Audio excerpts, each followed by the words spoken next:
Just another Tuesday as we roll along and we get closer and closer to the NFL postseason that's happening this Saturday between a plethora of teams within the AFC and in the NFC.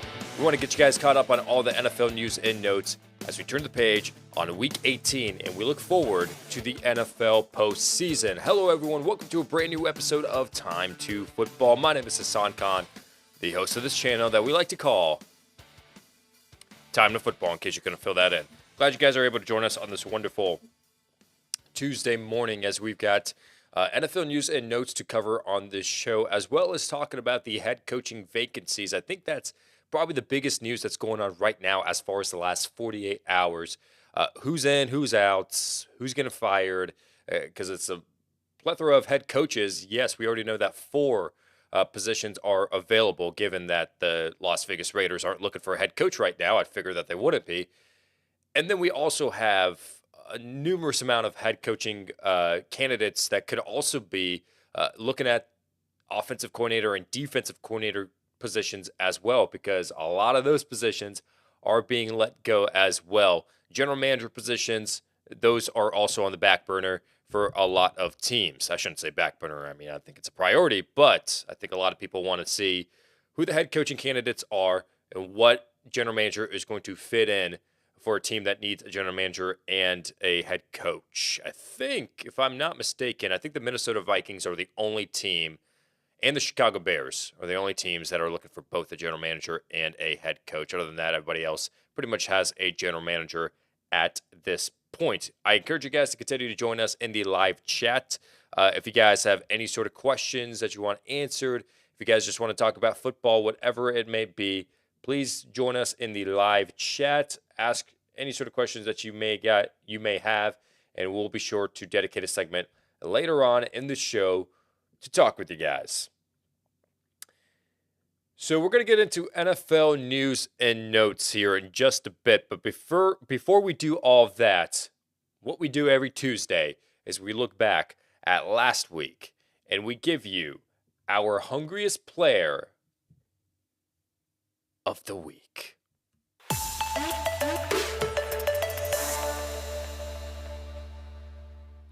Hungriest player of the week, the one that wanted it the most. Technically, this is our Player of the Week award, but it doesn't necessarily mean that we give it to the player with the best stats. That's not what it's about. If we want to give it to the person with the best stats, you could give it to someone maybe like Tom Brady, who had a very good day. Deebo Samuel threw a passing touchdown on top of his rushing touchdown. There were a lot of good players out there with a lot of good stats. We want to ignore that. We want to give it to the player that wanted it the most. That's why they are the hungriest player of the week. A lot of opportunities on the line, playoff spots on the line. So there were a lot of players that really wanted it the most, that really stepped up in crucial moments. But we had to narrow it down and give it to one specific player, and that is the quarterback of the San Francisco 49ers. Jimmy Garoppolo is deserving of being the hungriest player of the week. I mean, if you look at his stat line, nothing really jumps out at you particularly. I mean, 23 of 32 of his passes completed. That's 71.8% of his passes completed. Very good. Now, he did put up a stone-cold amount of yards, 316. He had a touchdown, 2 interceptions, but hear me out. He led a 17-point comeback against the LA Rams, who had their starters and they were playing for something. They were playing for seeding. Had a 17-point comeback that he led and was able to march down the field and help his team get that victory and secure an NFC wildcard spot. Because if they lost, the Saints would have gotten in. Saints took care of business 30-20 against the Atlanta Falcons. It was the 49ers that were able to march down the field and get it done and beat the LA Rams. And that is why Jimmy Garoppolo is your hungriest player of the week. With all the questions about his job status, with all of the, hey, put in Trey Lance. He silenced everyone, said, I am the best quarterback for this postseason run for the San Francisco 49ers. And I believe it. I believe he is the best option for the 49ers, at least for this season. Jimmy G, congratulations. You are the hungriest player of the week. encourage you guys to continue to join us in the live chat. We got James Stark joining us, and good morning, Hassan. Hope all is well, brother James. I hope all is well for you as well. There was a couple things I wanted to talk about. Oh, yeah, the national championship. Did you guys have a chance to watch that? We actually watched it, and so I'm not a big college football guy, but I watch college football mainly because not necessarily the teams, but just to see which players and which prospects are coming out of the draft and are going to be very good. Now, I've been watching, so I live in Georgia. I'm a Georgia fan, and that's not me being a bandwagon. I've been a Georgia fan for however long I've lived in Georgia, right? But I don't get as excited for them winning the national championship because, I'm more of an NFL guy. So if the Atlanta Falcons win, then I'm all in. Like, I'm like, whoo, I'm jumping up and down, jumping up and down. So, like, last night, I was like, oh, yes, come on, let's go, Georgia. Like, I was rooting for Georgia. But like, I'm not, as excited. I'm like, okay, the Braves, I'm a Braves fan too. Braves took care of business. Georgia took care of business. The Atlanta curse, it's ending slowly and slowly and slowly. Now we just got the Atlanta Hawks and the Atlanta Falcons left. My home teams, come on. We can do it. We can do it, guys. I believe. So I was watching that game, and there was a lot of prospects that I was seeing, and I was like, man, Evan Neal, who's projected top 5 pick, the tackle for Alabama, so good. So good. I watched him particularly, and against Jordan Davis, really too. Jordan Davis for Georgia and their defensive line is going to be a very good prospect as well. I would say he's probably a first rounder. I don't know if he's going to be like a top 10. I mean, hey, unlike other analysts that look at draft boards from like ESPN and NFL.com and Yahoo and whatever, I actually do my own research on every single player in the college football ranks, and I determine my own draft. Yeah, that doesn't happen. I'm making fun of people that make mock drafts, saying like, oh, I think this guy's going to get drafted here because he's better than this guy. No, you just read something and you came up with your own analysis. And I'm going to do the same thing when it comes to mock draft season. But yeah, leave your comments down below on your thoughts on the national championship. Do you think Georgia was deserving of that? I know there was some calls that went against Georgia, some calls that went against Alabama, some questionable officiating there. But and also out of that game, which draft prospects do you think are going to be first rounders, and which teams do you think could go after these draft prospects? But yeah, it was really cool to see Georgia finally win, living in this home state and knowing that a lot of us have been hoping for a national title for so long. And I've got friends that are like diehard Georgia fans, whereas I'm more like a casual Georgia fan. Diehard Georgia fans, I've been texting them. They're very excited, so I'm happy for all of them. There's something else I wanted to talk about. Oh, yeah. Okay, so we want to go ahead and give a shout out to feedspot.com. So what Feedspot is pretty much a site that just ranks different podcasts, different blogs, just from 1 through 100 in the world. Who are the top 100 podcasts in the world? The top, for you girls that are watching right now, true crime podcasts out there. I don't know why true crime is just a girl thing. I don't understand how they got into that. But anyways, and what FeedSpot did is they ranked us in the top 100 greatest podcasts, NFL podcasts in the world. And, you may see the YouTube viewership and be like, oh, nobody really tunes in on YouTube because they just care about fantasy football. And once fantasy football is done, we're out. We don't care about you.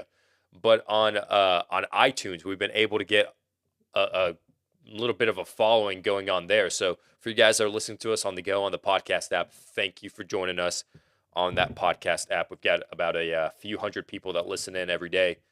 And there's the feedspot.com took the opportunity to rank us as one of the top 100 NFL podcasts in the world. At first, this list came out and they ranked us in this list a year and a half, 2 years ago, something like that. And we were at number 77. And we were like, wow, this is just an honor just to be in the top 100. And then we slowly move on up, to the point we got to number 19 at one point. We got to number 19. And I was like, oh my gosh, we're moving on up in the ranks. And now I am happy to say that feedspot.com has ranked us in the top 12 best NFL podcasts in the world. Amazing honor. Amazing. I mean, if you look at the top 10, it's a lot of great podcasts out there, like NFL Live. Like that's ESPN's NFL podcast. Pro Football Focus is great. You got Sky Sports, the NFL Ringer Show. Like that's a really good one. Very well known. Fansided has one as well. Pro Football Talk, Yahoo Sports, all very well respected, and a lot of people like Taylor Biscotti, I don't know how to pronounce your name. I'm sorry, Taylor, but she's very well known. Like she's very well respected. And the fact that we rank right at number 12, right under Mina Kimes, is that how you pronounce it? I know that I've seen her on ESPN occasionally here and there. It's an honor. And actually, as far as we rank higher than Mark Schlereth. I suck at these names. I'm sorry, dude. I know it's not that hard, but hey, if it makes anyone feel better, people don't know how to pronounce the name Hassan, Hussein. And I'm like, not like Saddam. Teacher taking roll. Hussein? The Q is silent. Not Saddam. Anyways, yeah, back to the show. Time2Football is ranked at number 12 as far as one of the best NFL podcasts in the world. And this is ranked higher than a lot of very good, well-known podcasts like Pick Six NFL Podcast. Chris Sims is very knowledgeable. I don't know why we're ranked higher than them, but we are. And then a lot of other good podcasts out there that we want to go ahead and acknowledge. The Athletic, they're ranked at number 23. So, I mean, the fact that we're ranked higher than all of these and we're at number 12, I mean, that's something that I do not take for granted. And thank you. Thank you for being a driving force. Thank you for continuing to listen to us, even though, like I said, a lot of you guys tune in for the fantasy football aspect of it. Then you tune out after the season. But for you guys that are sticking around, thank you. Especially on iTunes. That's where all the traffic comes, and that's probably the reason why we're so high up on this list. All right. Now, NFL news and notes for today, Tuesday, January 11th. Let me go ahead and pull up the graphic here. We've got some updates on the head coaching and general manager positions across the National Football League. As far as the general manager positions, Dave Gettleman of the New York Giants officially retired. Can't fire you if you quit. Hey, Dave Gettleman. Smart man. You can't fire me. I retire. It's like Rob Gronkowski saying that he was traded to the Detroit Lions and the NFL or the New England Patriots called him and said, hey, we traded you. And then he said on the spot, oh, you can't trade me. I retire. And then he came back for the Tampa Bay Buccaneers. That was crazy. Dave Gettleman did the same thing. He's probably not going to get any job interest out there, but still, like, I retire. You can't fire me. The New York Giants like to do a lot of go out with class firings. Like, hey, you're not fired, but you are fired. Like Tom Coughlin. Tom Coughlin had to resign. They wanted to let go of him, but they said, no, we'll let you resign. I don't get it. But Dave Gettleman, retired. General manager for the New York Giants. Looking for a new spot in New York. Okay, so we have some updates on Brian freaking Flores. Hey, on a brand new episode of What the Heck Were the Dolphins Thinking, let's update you on Brian Flores. And now we have some NFL news that might actually make you consider like maybe the Dolphins made the right choice, but I'll leave it up to you. I'm just going to report it, give your thoughts and opinions. I'll give my opinion on it here in a bit.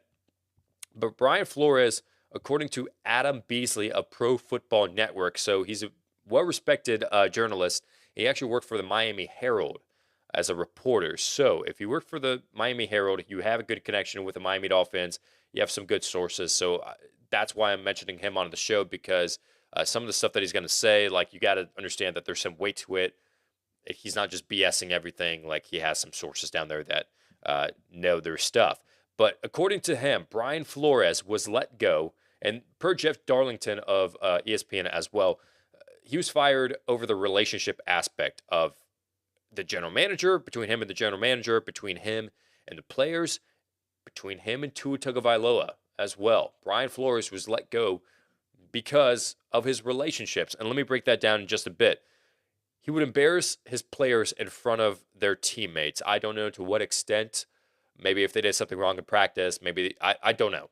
I don't know. But according to Beasley, he would embarrass his players in front of their teammates. Now, the general manager, Chris Grier, they have like some tension in their relationship. They're just not getting along as far as the business aspect goes, so they had to let go. And then Tua Tagovailoa, there's some relationship problems that happened right there. And let me break that down. First off, in the game between the Dolphins and the Ravens on Thursday Night Football, Jacoby Brissett started. I don't know if you remember this game. Jacoby Brissett started. He got injured. Tua Tagovailoa came in. Now, why did Brissett start? Because Tagovailoa has been dealing with a finger injury, and he was healthy enough to play, but Brian Flores made the initial decision. Now, we're going to use you as an emergency quarterback only if we need you. We're going to start Brissett. But the thinking in that locker room, this is news that we just found out, was that Tagovailoa was good to go. Tua was healthy enough to get the start. And he came into that game, and he led a comeback, and he beat the Baltimore Ravens. So if you just play the whole game, he was good enough. And it was reported that the next morning he played golf. So his finger was fine. And that was a tension. That was kind of a tension, like Brian Flores and Tua Tagovailoa are not getting along. And then after the Tennessee Titans game, where the Dolphins have been on the 7-game winning streak, then come week 17, where pretty much you have to win. Otherwise, essentially, I know it depends on other teams in the NFL, but essentially you're eliminated if you don't win this game against the Tennessee Titans. You have to win your 8th game in a row. Well, they lost, and they're eliminated from playoff contention that week. It was reported that Tagovailoa was dropping F-bombs, which is rare given his demeanor, according to people that know him. He dropped an F-bomb towards Brian Flores' way. Like they had some sort of beef. They had an argument.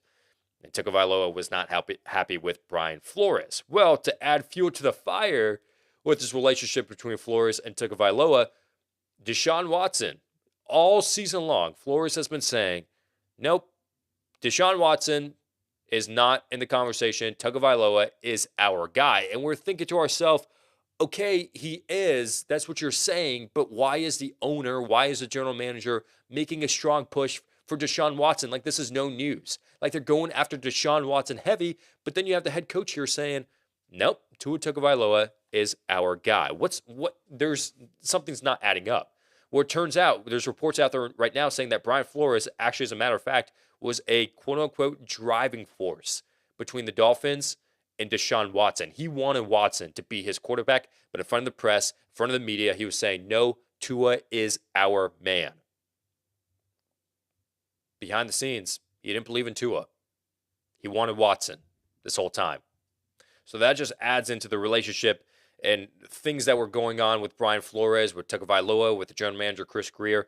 And I believe Adam Beasley to a point, because, Adam Schefter, who's well-respected NFL insider, he said pretty much that there were some coaching style differences. His strong coaching style, Brian Flores, did not mesh with the Miami Dolphins. That's why they decided to move on from Brian Flores. So, you could take that however you want. Strong coaching style could mean embarrassing players in front of their teammates, could mean relationship aspects, could lead to relationship aspects between him and his players, which all along we thought he was going to be a good players coach. We thought he was a good players coach. Brian Flores is gone. However, I guess the Dolphins made the best decision as far as the relationship aspect goes. They didn't make the decision because of Jim Harbaugh. I know there's rumors out there that they wanted to hire Jim Harbaugh. No, the owner, Stephen Ross, came out and said, no, Jim Harbaugh's, we're not taking him away from college football. He's going to stay in college football. But Brian Flores, you win 7 games in a row. You sweep the New England Patriots, the greatest NFL coach of all time, 2-0 against them this season. He's going to be a good coach, good coaching candidate. And he's going to get head coaching interviews. But that relationship rumors and news that are out that does damper his expectations just a bit. So, yeah, leave your thoughts in your comments down below, and I'd love to hear your thoughts on your on Brian Flores. James Stark already saying, I don't think that they should have fired Brian. Yeah, from a football aspect, they shouldn't have. They shouldn't have. And I think the Dolphins were aware of that. I don't think the Dolphins are that dumb. They know that Brian Flores is a good coach. And I think if you're making a decision to fire someone, for instance, John Gruden, even though, at that point when John Gruden was fired, he started off 3-0, like he was looking good. There has to be underlying behind the scenes stuff that you let them go for. In Johnny Gruden's case, there were some underlying stuff. In Brian Flores' case, according to this, there were some things in that aspect. Okay, so head coaching interviews. We want to get you guys caught up on that. What's the deal with that? Who's in the running to be interviewed for these head coaching positions? So let me go ahead and update each team as we know as of right now. So the Denver Broncos, let's start with them. They have the longest list. They're just interviewing everyone at this point. Hey, you want a job? You want a job for the Denver Broncos? Go to Indeed.com. Hey, they just posted their job opening on different websites.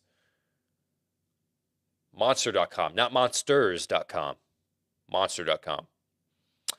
The Denver Broncos are interviewing Kevin McDowell, the offensive coordinator of the Rams, Dan Quinn, defensive coordinator of the Dallas Cowboys, Aaron Glenn, Lions defensive coordinator, Jonathan Gannon, defensive coordinator of the Eagles, Nathaniel Hackett, offensive coordinator of the Packers, Luke Getsy, this is a new name that popped up in the head coaching realm, Packers quarterback coach, Kellen Moore, offensive coordinator of the Cowboys, Gerard Mayo, used to be a linebacker for the New England Patriots, now he's a linebackers coach for the New England Patriots, and Eric Bieniemy, offensive coordinator of the Kansas City Chiefs, are in the running for the Denver Broncos job. For the Chicago Bears, Leslie Frazier, former head coach of the Minnesota Vikings, now a defensive coordinator of the Buffalo Bills. Doug Peterson is going to be interviewed by the Chicago Bears as well. Brian Daboll, Bills offensive coordinator. Todd Bowles, the defensive coordinator of the Tampa Bay Buccaneers. Byron Leftwich, the offensive coordinator of the Tampa Bay Buccaneers. All of them are candidates for the Chicago Bears. The Miami Dolphins so far have requested an interview for Brian Daboll, offensive coordinator of the Bills. That's it for the Dolphins so far. For the Jacksonville Jaguars, they have finally formally interviewed Darren Bevel, the interim head coach, for the coaching position. Just out of respect, I don't think he's going to get it, but out of respect, I think that they wanted to go ahead and interview him. Kellen Moore as well, Byron Leftwich, we know these guys. Bill O'Brien, Alabama offensive coordinator, former Houston Texans head coach, is in the running for the Jaguars job. COVID-19 news, no one's really been placed, no major news on players being placed on that list, but activated from the list, and they're going to be available for this weekend for their wildcard games. You've got Fletcher Cox, this is for the Philadelphia Eagles, because they had 12 players go on that list prior to Week 18. Fletcher Cox, Dallas Goedert, Jordan Howard, Avonte Maddox, Boston Scott, Alex Singleton. Big names have been activated off the COVID-19 list, and they are available to play this weekend. For the Cincinnati Bengals, it is Trey Hendrickson, Joe Mixon, Von Bell, and Quentin Spain that have been activated off that list. They are available against the Las Vegas Raiders this weekend.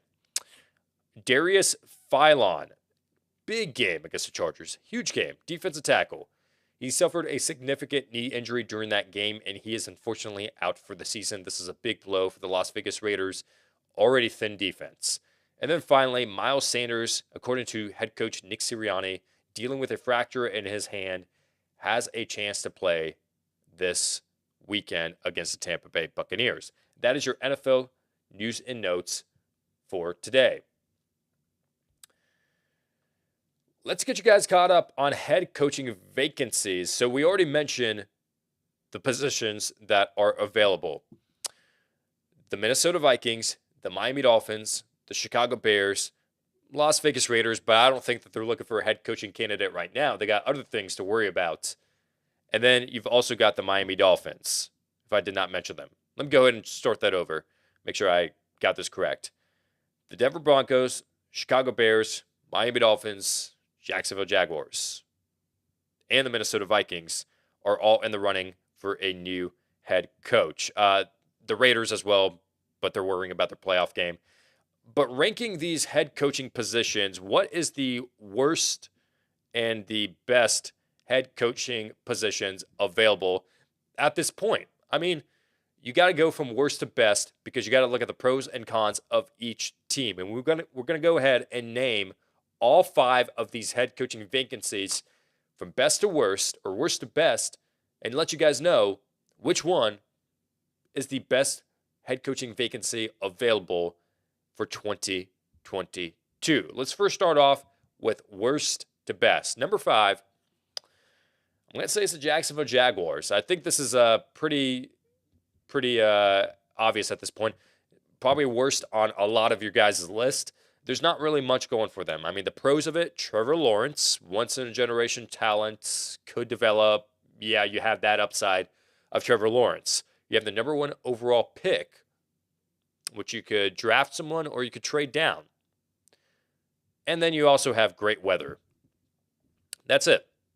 That's really it. I mean, you've got some talent here and there mixed in as well, but nothing really is attractive for the Jacksonville Jaguars other than that Trevor Lawrence is the quarterback. I mean, just ask Urban Meyer, who took a job only because of Trevor Lawrence and ignored the fact that, hey, you have defensive struggles.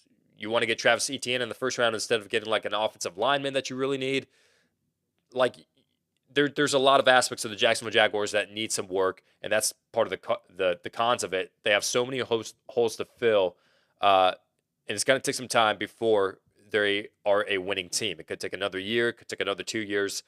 They're going to have to be patient down in Jacksonville. Number 4 on this list, I'm going to go ahead and mention the Chicago Bears. It's between the Chicago Bears and the Miami Dolphins at this point, but I'm going to mention the Bears just because I know you have Justin Fields as, like your Trevor Lawrence. Like, he was a rookie. You have a lot of upside and Fields, but again, there's just way too many holes to fill. The defense looks good when the matchup is good, and when the matchup is bad, they don't look the best. I mean, you've got some bright sides with Robert Quinn. You've got some good corners and Jalen Johnson, who hasn't had a bad season this year. David Montgomery as well, but he's probably going to be dealing with some contract issues in the next, probably in 2022, 2023. You've got some issues to fill, especially the offensive line. Like, you've got to address that. And just because the crapshoot that the Chicago Bears offense has been as of late, I mean, you've got a lot of work to do. Ryan Pace, Matt Nagy, those guys did not work out. And now you got to come in, bring in a general manager, bring in a head coach as well that can clean up the mistakes that those guys have made. So I would say number 4 are the Chicago Bears. Number 3, I'm going to go with the Miami Dolphins as the 3rd best head coaching vacancy available. The pros of it, they have a great defense. Young up-and-coming players such as Jalen Waddle, Tua Tagovailoa. I mean, they're still kind of feeling him out. I mean, he's very accurate, but it's because he completes short, intermediate passes, and he doesn't make a lot of mistakes, which is all you could ask for. But as far as like the difference maker that they drafted Tagovailoa to be, not yet. Just hasn't developed into that just yet. They're hoping that they can, but as of right now, no. So you have Jalen Waddle, Mike Gesicki, you're going to have to sign to a big contract extension, and you have a very good defense. You just got to worry about the run game at this point. Duke Johnson, Myles Gaskin, even though Duke Johnson has been looking good, he's not the future. You've got to get a running game going. You've got to get some offensive line issues fixed for the Miami Dolphins, and then you're set. The cons, I mean, Brian Flores, he was dealt with a bad hand from the time that he took this job 3 years ago. When you had Josh Rosen and Ryan Fitzpatrick as your quarterbacks in 2019, everybody expected the Dolphins to not do that good, and they didn't, but they did better than what people expected. Like, they had a lot of good upsets that season, and it's because of Brian Flores. And then the year after that, the Dolphins, they're not going to do that good again. They're probably going to be like 7-9, 6-10, whatever. No, they actually put up a winning season, and were actually, because of tiebreakers, away from making an AFC wildcard spot. Oh, man, they start 1-7. The Miami Dolphins are not looking good in 2021. Well, Brian Flores turned this team around. 7-game winning streak and gave him another winning season and swept the greatest coach of all time in Bill Belichick. I would say the cons of that are Brian Flores were the reason that the Miami Dolphins did so good, and whoever comes in as head coach has to match the same football IQ of Brian Flores to turn that team around, because the roster that they're given, it's getting better, but Flores really was the reason behind the Dolphins' success. So they are team number 3. Team number 2, and I would rank them at number 1 because they are only one position away from being a playoff team, but I'm going to put the Denver Broncos at number 2. And let me explain the pros. The pros, you're just a quarterback away. That's it. You have a run game. Melvin Gordon's not coming back next year. His contract is up. They have Javonte Williams. There's no need to re-sign him. So you're going to have Javonte Williams in your running game. You're set. Offensive line, set. Defense, set. I mean, they give up some big plays here and there in the secondary, but for the most part, they're set. You're just a quarterback away. And you didn't have a bad season, necessarily. Like, you were close to making, towards the end of the season, making an AFC wildcard push. You're just a quarterback away. Now, this is why I have them ranked at number 2 and not at number 1, is because that's the con. You're a quarterback away. And who is the personnel as player executive, that makes decisions along with George Payton, the general manager, on who they're going to bring in on that team, especially at the quarterback position? It's John Elway. Denver great will never lose his job with the Denver Broncos because of what he did as a player for the Denver Broncos. However, you got to analyze and really think, all right, well, John Elway, you brought us to the Super Bowl by bringing in Peyton Manning. You made that decision. You made the tough decision, moving on from Tim Tebow, bringing in Peyton Manning, and it helped us reach 2 Super Bowls, and one of them we won. Cool. After that, what happened? Nothing really. Your future quarterback and Brock Osweiler, now he dipped. He's gone. Didn't work out. Then you draft Paxton Lynch in the first round. No, didn't work out. Oh, let's go down the route of Trevor Siemian maybe. No, didn't work out. Oh, let's go down the route of bringing in veteran quarterbacks because this quarterback is good, and I believe in him. Case Keenum, didn't work out. Joe Flacco, didn't work out. Teddy Bridgewater, didn't work out. Drew Lock, drafting another quarterback, did not work out. So it just hasn't worked out with John Elway, and if I'm a head coaching candidate, I would consider the Denver Broncos, but because of John Elway being there and knowing like, hey, I want to bring in this quarterback, what are your thoughts? It's going to be hard to kind of tell him like, dude, I don't know. Unless it's Aaron Rodgers, I don't want to bring in another veteran quarterback. Unless it's Russell Wilson, I'm not bringing in another veteran quarterback. Bringing in Aaron Rodgers would make you a Super Bowl contender with the defense and the rest of the pieces that you have on that roster. But I would personally just look towards the future. I'd be like, listen, no second round, no like, oh, this guy has the upside, so we're going to overdraft him. Like, no. Like, this is the best quarterback in the draft. Okay, let's try to get him. That's what I would try to do. So the Denver Broncos, number 2 on the list as far as head coaching and vacancies. And then number 1, I have the Minnesota Vikings. The pros of this, the roster is already in place.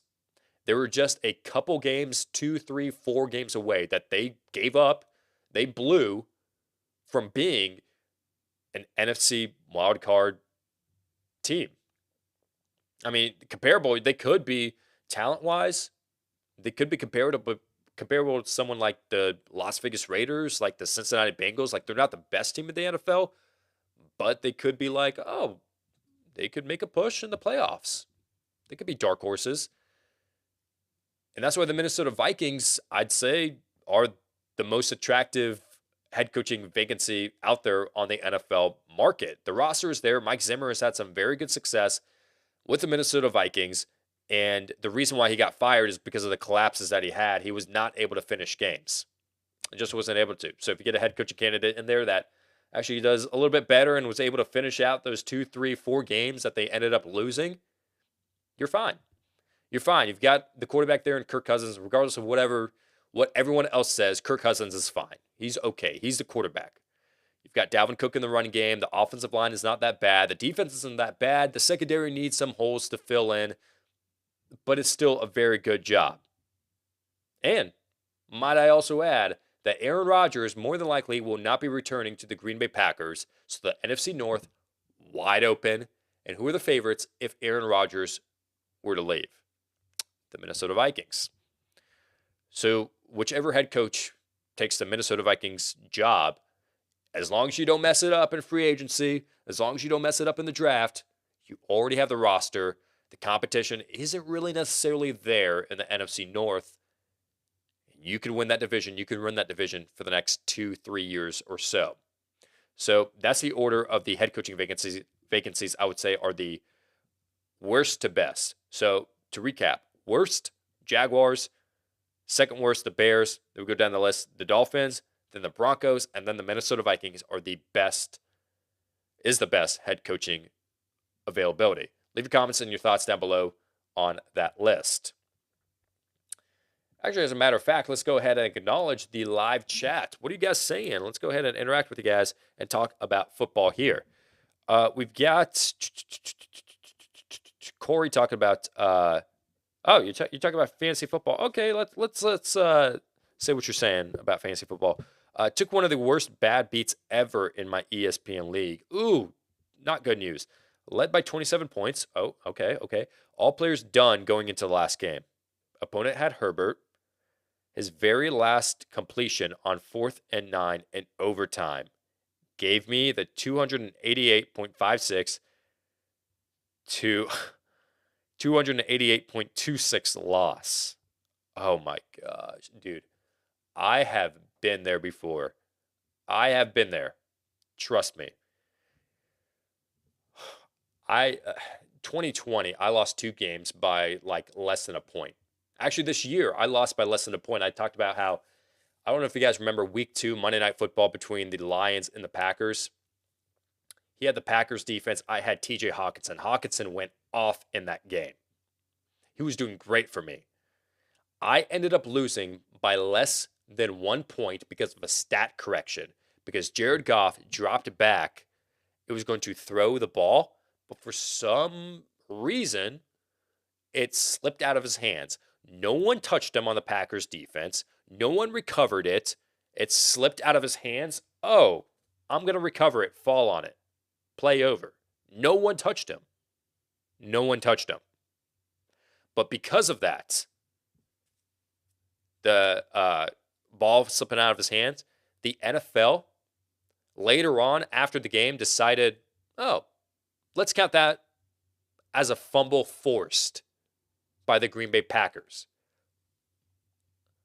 Why? They counted it as a fumble force, or maybe they counted it as a sack. I don't know.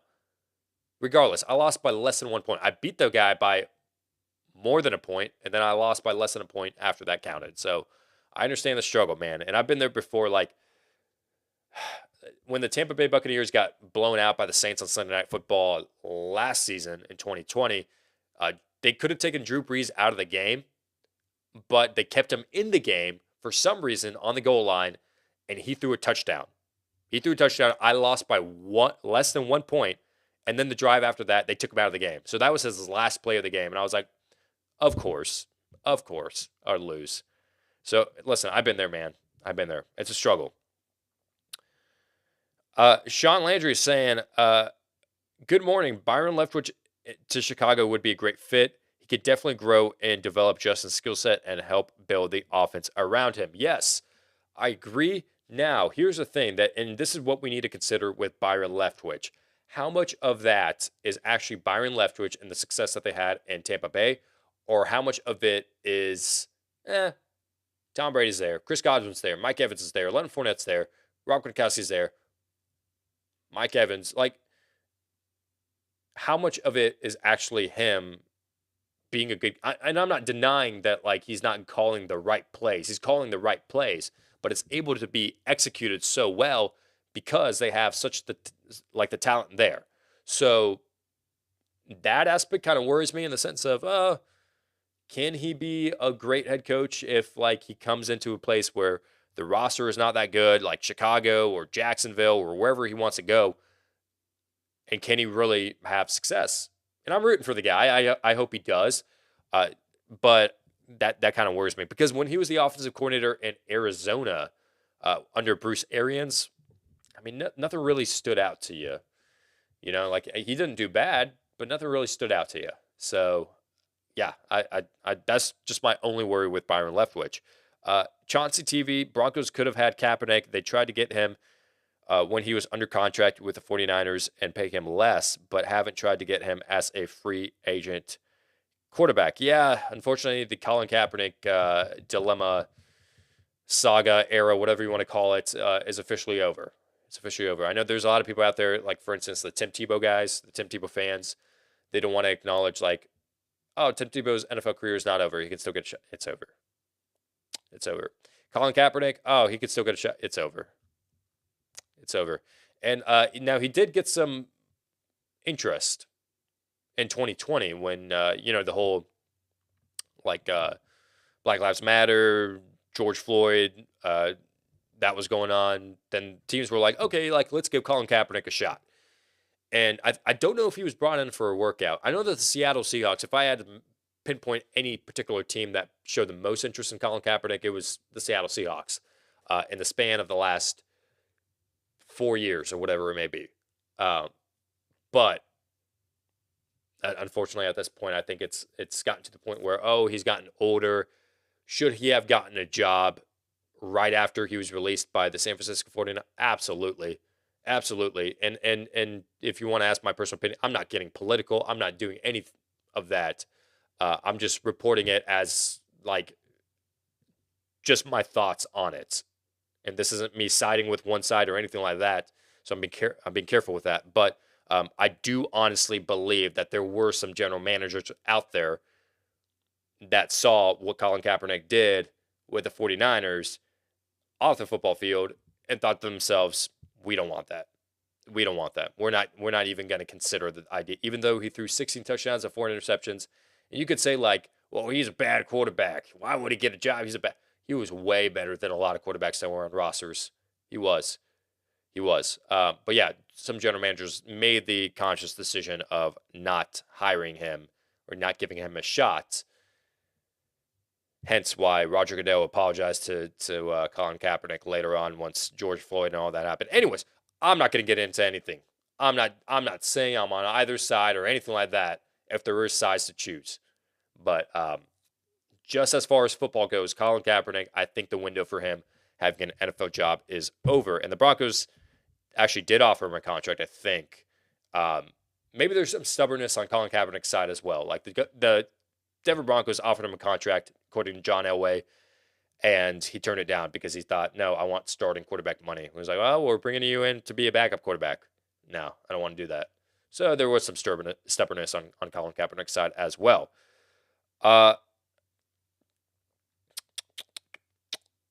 What do we've got here?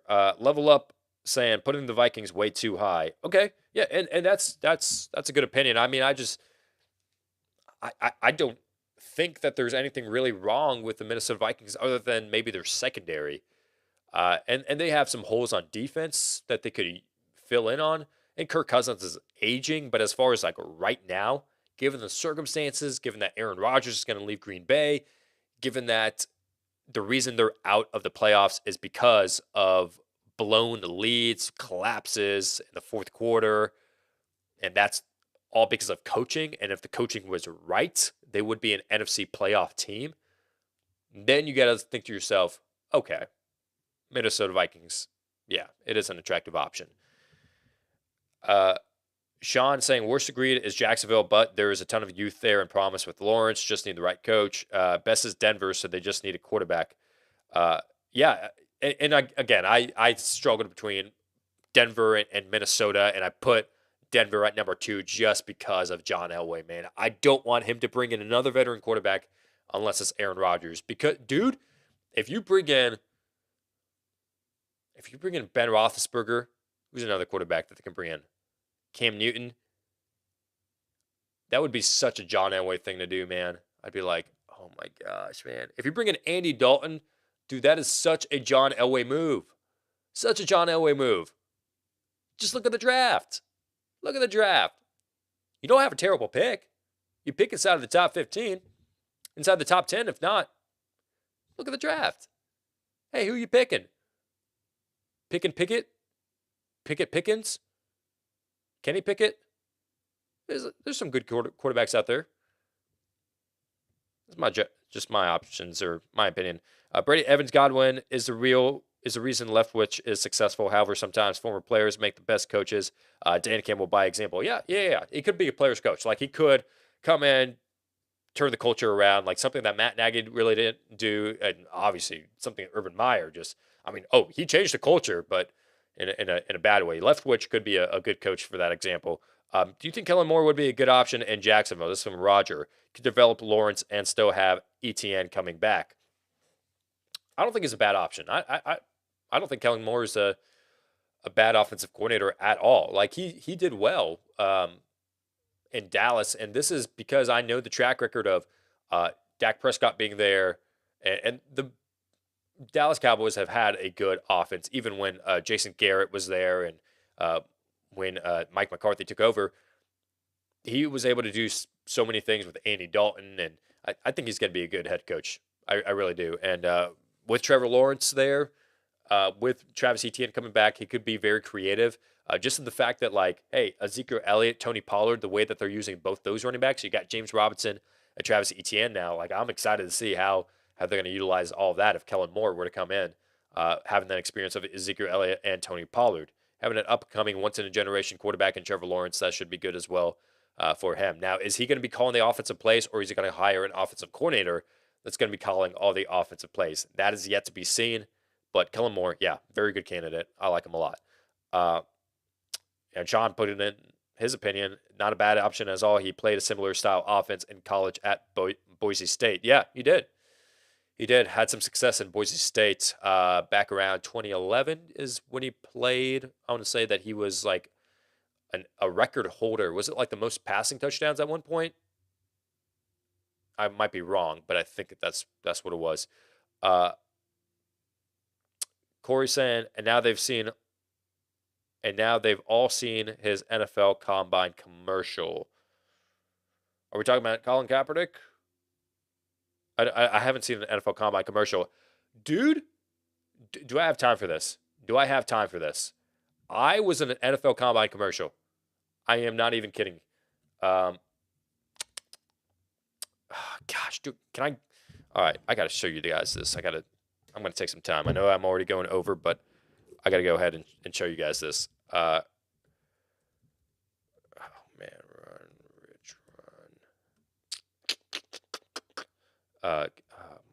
I can't find. I don't even know what to type in it, but I'll find it for tomorrow's show. Make sure you guys tune in. I was in a commercial on NFL Network, but yeah, I will show you guys that later on. And then the last comment, I'll go ahead and acknowledge this, and then I'll go ahead and sign off. Colin in Black and White on Netflix is a good understanding of Kaepernick. You don't have to pick sides. Just continue to be open-minded.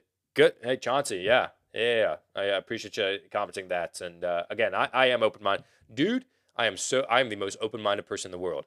Because whenever someone on ESPN or First Take wants to take a side on something or wants to make something a political issue, or I'm just like, I don't care.